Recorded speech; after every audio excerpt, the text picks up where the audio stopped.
What's going on, people? Welcome to another episode of Drawing and Exploring with me, Sam Grubb.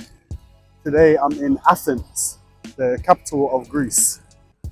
So I've never been to mainland Greece before. I've been to a couple of the islands, and found my way here. Thought I'd spend a bit of time here. So it's cool today. There's a little bit of cloud cover. It's still a bit muggy. It's about 25 degrees. But yeah, I've been here for about maybe 10 days. Enjoying myself. Out yesterday, hit the Acropolis. That was last week's episode. Found out a bunch of stuff about what was going on there with the ancient Greeks and the ancient Romans. Stood there, tried to pretend that I was in it for a minute.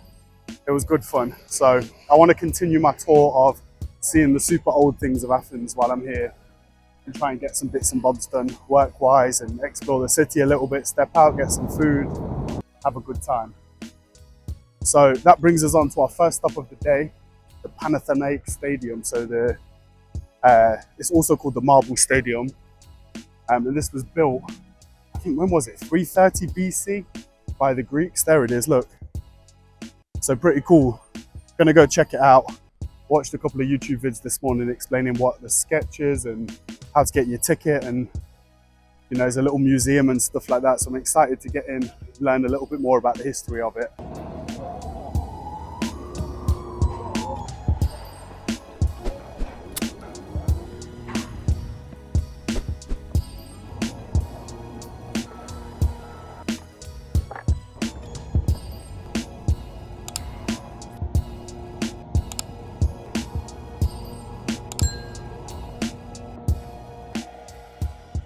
So here we are, we're inside the Panatheniac Stadium, aka the Marble Stadium.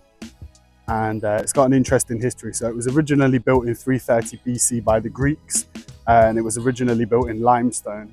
And then in 144 AD, the Romans got involved and they said, you know what, let's strip it out. Let's cover it in Pentelic marble, which is the same marble they used throughout the Acropolis and at the what was it? I always forget that word. I can't get that word down. But yeah, the same marble they used there. And then originally it was used for all sorts of stuff. So in the first place, it was of religious ceremonies, but they'd have like live music and variety shows, dance shows and stuff. And the first ever live sport. So this is when there was butt naked guys running around covered in olive oil. And then history ebbed and flowed, time ticked by. It ran into disrepair, and finally in 1894 it was excavated ahead of 1896 when it was reopened for the first modern Olympic Games, and that was here, which is pretty cool, right? That was 1896, which is kind of a long time ago, not a massive long time ago in terms of how old the structure is, but I think things would have been very different, would have been much slower if you fancied chucking yourself into the 100 meters.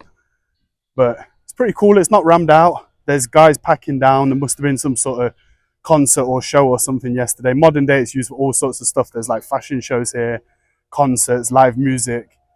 And there's a big sort of scaffold structure that they're taking down, and they're taking up a temporary floor. But yeah, I'm going to walk around it, get some views. Apparently you can see the Acropolis from one part. I say apparently, I was up there yesterday and I could see this from there. So you definitely can. But I'm going to walk around, get a couple more views, and then there's a little museum to check out. Originally as well, by the entrance, just where that scaffolding is, there was a big archway with like a flat top, same as the stuff in the Acropolis, but that's long gone, ancient history. And they said originally it held, when they first opened it, it held 50,000 people. They said when they renovated it for the first Olympic Games, they squeezed 80,000 in here. And now it sits at 45,000 people, which seems a lot more realistic. Yeah, up there.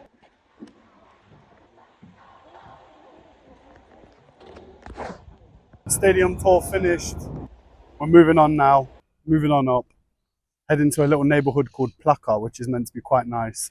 I think I cut through there yesterday on the way to the Acropolis, but it's meant to be like pedestrianised, and there's a few bars and cool things to see, nice vibe. So I'm going to go check that out, find somewhere to post up. But I need to tell you guys what I'm drawing today. Today is another Mill Hill day.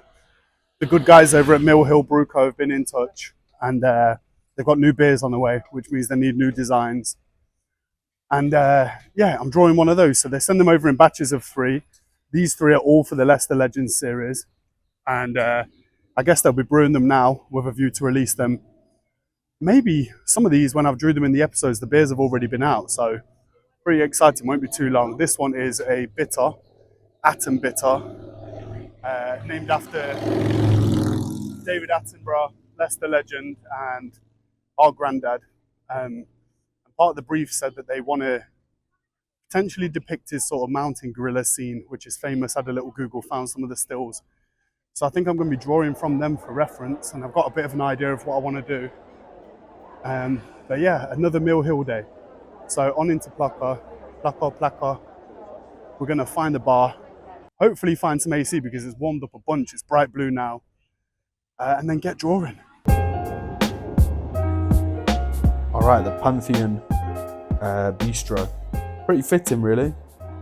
Bang, yeah, we're in Athens. I'm at the Pantheon, mate. Where are you? Down the Pantheon. Just chilling out, doing a bit.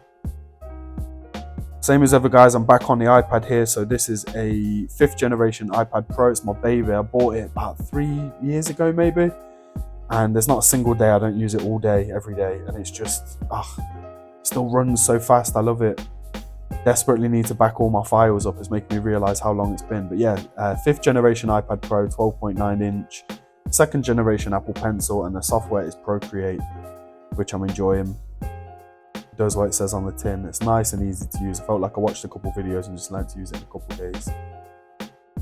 I think it retails at about a tenner on the App Store. It's optimized strictly for iPad. So if you are one of the arty types and you fancy a little draw, get on the Procreate because you can have a good time. But yeah, here, Atom Bitter. So like I said, it's an ode to David Attenborough, and I wanted to get one of the mountain gorilla sort of compositions and use that. I thought it's iconic. It'd be cool to do him sat in the middle of the bushes, and maybe these guys are sat around and they're all drinking a nice tin of Mill Hill beer. So that was the idea for the sketch. Same with the Gary Lineker one, trying to think about like, how can I make this monster look a bit like a human, and obviously like Attenborough just sat there out in the wilderness with these gorillas. And then same for I think they were a bit easier, to be honest, to draw the gorilla monsters, like pretty much just make them big, furry, give them the lips and a nose, and then you're halfway there, get them slumped over kind of big shoulders and that. But yeah, I've enjoyed doing these, the Lesta Legends series. It's pretty cool. They're releasing, they've got a whole bunch of new beers. We've done a few of them. And they're all kind of based around famous Leicester people. So I'm excited. When I get back, I'm going to go see Jay from Mill Hill, and all of these have been canned now. So I'm excited to go see the cans and like look at them for the first time, hold one in my hand. I think I said on the last video, it's a shame I'm not a beer drinker. I just can't keep it down. It doesn't agree with me. I'm a cider guy if it's time to drink pints. But I'd really like to try them. I know a couple of them are super popular, and whenever I've given them to friends, they always say, yeah, they're really nice beers. So, exciting. But yeah, getting the line work done with these dudes. No harm. Look at cool customers. They got the sunglasses on. They're not gonna. There's no threat. We're all part of the same. What do gorillas come in? Is it a pack? Not tribe. What do you call it? Must be a pack. Gang, whatever. I don't know. All part of the same gang. But yeah, here I'm thinking if I get the line work done for the characters, then I can kind of draw around them with the foliage on a new layer and cut back and have little bits overlaying and stuff like that. So that's the sketch at the minute. You can see how easy it is there just to isolate a certain part of the illustration. I think that's one feature I really love about Procreate. One thing that I'm not good at is like drawing form of characters. I guess that's why I started drawing these monsters and kind of like I'll draw something with tentacles instead or whatever. But like that, just if the wrist is at the wrong angle, it's easy to just isolate that, draw around it, and then just rotate it a little bit. It's easier, obviously, than it would be drawing on paper. But yeah, going through just with a slightly finer brush and adding some stuff like the seam on the jeans and yeah, some other little bits. And then starting on with the foliage. I think one thing that I'm always conscious of when I'm doing these pieces for Mill Hill is I need to leave space in the illustration for the text that goes over the top. So obviously I'll draw them into this can template, But then I need to draw the whole illustration without the logos and the type over the top, because usually they will print pump clips, which are the cards that go on the front of the pumps. So if they sell a keg of this beer to another pub or have it on at their own pub, they need to provide a pump clip, and with that it's obviously a different dimensions to the landscape illustration that's used on the can. So typically I'll supply them like a rectangle illustration, kind of like this one, and then I'll supply the text on separate layers, and the logo, whatever color iteration we've gone with on this design, I'll supply that on a different layer. And then someone their end can use Canva just to drop those images on top of each other on a template that's the size of the pump clip, and then supply that artwork to the person who's got the keg of beer. So yeah, I'll go through and I'll draw the full illustration. Obviously you can see sort of at the top where I've got the swatches of the different greens. That's where the text and the title of the beer is going to go. But for now I'm thinking, how can I fill up that whole area? I wanted to make it look really overgrown and lush and green. I remember this day. So I've sat down where I've sat, and there's like an awning over the top of me, and it was a nice day. It wasn't raining, it was cool. When I've sat there, some guy on the next table who was eating with a family has asked for it to be brought back over. And pretty much as soon as I've got the iPad out and I'm thinking about the glare, you can see just a little bit under my arm, there's just a bit of glare on it. Pretty much as soon as I've got out and got set up, the guys asked for it to be pulled back, and then I just hear like a zzz, and I look up and I'm just like sat under direct sunlight and it's beaming on the iPad. But yeah, we're getting it done, man. Filling out here, so here I'm trying to make a line that's on a separate layer, then I can just fill that all in green. And I think my thoughts is so there's no spaces left behind at the back of the letters, and then just space there for the sky as well. Then I can go through and like fill out these colors. I think sometimes if I leave the canvas behind it white, there's parts where I forget to color it in, or it's just easy to miss. Whereas if you set it to like a full color like that blue, here's a good example. You can kind of see, how it comes together. Going through and adding some small details here, like the reflection in the glasses, jumping onto the shadows, trying to give it some depth. This one's starting to come to life. So the two landmarks on the hill, Lesta peeps who are watching, I'm sure you'll recognise them, but if you're not from Lesta and you're wondering, Mill Hill sometimes wants some nods to Lesta, hence the Lesta Legends thing. And these two things in the background, there's the, what's it called? Is it Old John, I guess, or is the hill Old John? I'm not sure. Bradgate Park, a huge, nice, roamy, wild park in Leicester. Old John is the hill that you can see from afar, and there's a little kind of brick structure atop Old John. So that's on the left, and then on the right is the National Space Centre, which Leicester boasts. If you're driving up the M1, you're going to see signs, pull off now for National Space Centre. And that's in Leicester. So I thought stick those in, make it so Attenborough and the lads are chilling somewhere in the Charnwood Hills maybe, or Leicestershire.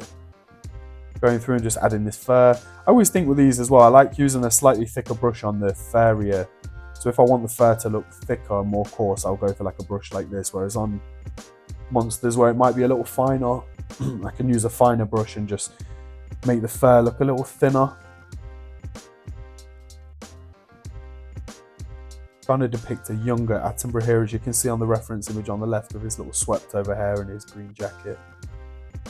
I heard as well that the BBC, is probably old news now, but they've archived his voice and they're going to use AI to like continue to get Attenborough to voice over BBC nature documentaries after his death, which is pretty insane. I'd be interested to hear. I bet it's so close. Like if they can do that voice generator stuff just based off, Googling Donald Trump or putting together whatever data they've got out there.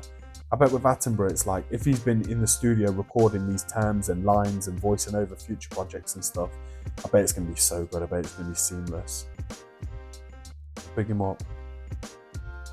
I think there's new Attenborough on the TV at the minute. I miss some stuff, because I'm not back home and seeing BBC adverts all the time with what's on and what's coming up. I kind of miss a few bits, but I'm pretty sure there's a new Attenborough series on the Beeb. I might need to get that on. I feel like that's the sort of stuff these days, because I spend so much time bent over this iPad or with my eyes on a project. That's the sort of stuff I don't really find time to watch anymore. Stuff where it's like you need to just take it in and look at it. Doesn't help all the football I watch as well, but either way, what you're gonna do, you can't just watch all the football, all the films, all the Attenborough. What you're gonna do, you're gonna have no time left. No good. Here, drawing out the text. I like to, for the Mill Hill stuff, I like to use like my own handwriting where I can, and kind of like this, I'll sometimes drop a typeface in and just render over the top of it. Trying to find the best approach, whether it's like some kind of bubble letters like this that are outlined. I feel like this is in keeping with the sort of the style of the other cans, so I like to go with it. And then whole time I'm thinking as well about how this stuff's going to look on the pump clip, right? So I'd send them over like this little sticker here just that shows the percentage of the beer. I'll send them over the headline and the subline and then the illustration separately, and those guys can build it into a portrait composition. Here then, so yeah, I've exported that out, just a screenshot I guess, and then I'm just putting the art onto the cans. Did I mention on another episode, I had this little mug when I was a kid, and it was a Thomas the Tank Engine little mug, and on it the Fat Controller's drinking out of the same mug with Thomas and the Fat Controller on. And then I guess it was the first time I ever thought about infinity and like how it was pretty cool that the mug was pictured on the mug, and then obviously the mug was pictured on the mug. So there's my little influence for this one. I like thinking about, yeah, he's holding in the picture, he's holding the picture of him in reality. Here I'm thinking about the colours of the side of the can and like how it's going to bed in. I think I went for a green in the end. But yeah, trying to, was it a pink? Maybe it was pink when I finished here and then green on the one that I sent over to Jay. I'm not too sure. Yeah, look, like a earthy green. One thing with these is I'm always thinking, we've done a whole bunch of these now, so I don't just always want to go with like a hot magenta pink because that's my favourite colour or whatever. I want to mix up. So earthy green, Atten bitter, best bitter, 4.2%.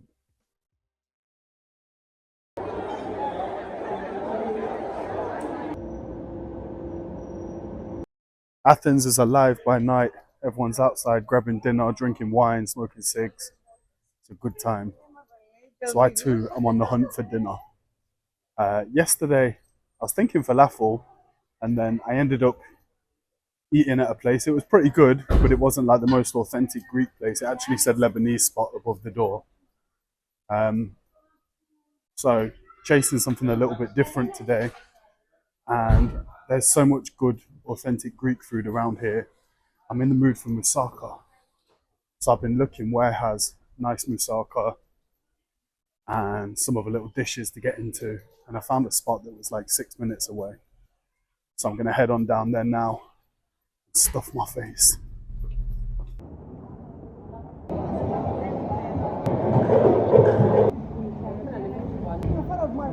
I am. And what's the reason? Because I want to eat here. Okay, I'm down the new era, authentic Greek cuisine. This one was a hit and miss one. So the salad was 10/10. She said the salad would be good. I got there pretty late and there was a few menu items missing. So I had to make do, but I wanted a moussaka. I got a moussaka. There was a lot more bechamel than filling, and I'm not mad on like creamy sauces and that sort of stuff. I thought it was going to be more mince and potatoes, but it was good. It was tasty. It was well put together. The thing that was disappointing was the chips. I felt like, sometimes I was craving those like homemade Greek chips, like proper potato chips, and these were like oven chips that were deep fried. And the funny woman who was talking to me out the front, she made a comment about them saying, "Oh, they're proper stuff." I thought, no, they're not. It's popping in Athens. The traffic is insane. Ubers are pretty cheap here. They're just the general taxis, but they're on the Uber app.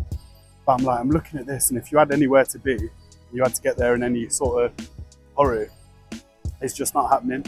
Bumper to bumper traffic every single direction. But yeah, out into Athens by night. Need to make it back. I'm going to take the metro, all full of moussaka. Guys, wait. Traffic everywhere. Thanks for watching, dudes. If you just randomly found this video, big you up. If you're one of my people and you found it on my socials or whatever, thanks for watching. Thanks for getting to this point. If you want to keep following to see more of the work I do, head over to the Instagram. The Instagram is @samgrubart. Head there, check out more of my work, bits that are not from the episodes, other bits, random stuff. Also head over to TikTok for some shorts, some snippets from the episodes, some of my favorite bits. The TikTok is at samgrubart. If you want to see my portfolio website and you want to see some bigger projects with more moving pieces, head over to samgrub.co.uk. From the portfolio site, you can get to my shop, which is shop.samgrub.co.uk. This next week, I need to print some new stuff ready for the Christmas markets. I need to get some new t-shirts done and some new sticker packs and stuff like that. So if that sounds like something that you want, then get in touch. That's for me. But yeah, jump on the shop, grab some sticker packs, postcards, t-shirts, all that good stuff, art prints. But the main thing I want to shout out is the email address. So if you want to commission some work, if you've got something that needs doing, or you need something drawing, or you need an illustrator for a job, I'm the man for the job. Get in touch. The email address is contactdrawingandexploring@gmail.com. Shoot me an email there. We can talk about your projects, find out what you want, and then go from there. Hopefully get it done. So yeah, if that sounds like you, contactdrawingandexploring@gmail.com. That's the email. But for now, I'm going to head back to the crib. I've got my big bottle of water. I'm going to chill. I'm not sure what the vibe is tonight. It's about 10 p.m. now. So I'm thinking just head back, maybe stick a movie on or something. But thanks for watching, guys. I've been Sam Grub, and that's another episode of Drawing and Exploring.